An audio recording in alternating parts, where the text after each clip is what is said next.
jërëjëf Maam Khalifa Ñas Kumba yow yaa waral lii. waaw mbokk jullit yi mbokk taalibe yi yéen ñi nga xam ne yéen a ngi seetaan Taïba Mbéne TV ñu ngi leen di woo ci bés bi de wax ne instant bi ñu ngi ci dernier réglage yi waaw li ngeen gis instant bi ñu ngi ci dernier réglage yi nekk ci wàccaayu gàmmu gi mën naa ne li ci ëpp pare na ñu ngi xaar ñëpp ci liggéey bi incha allah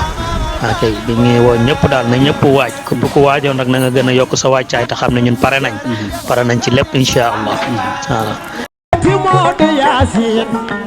Modi Mama Khalifa bi ci law nañ ñaaseen Mam Abdallah mooy baat fay yonentu mi tax diine mag aw yoon Amina Jam mooy yaay. waaw loolu ngeen gis mooy nag bi nga xam ne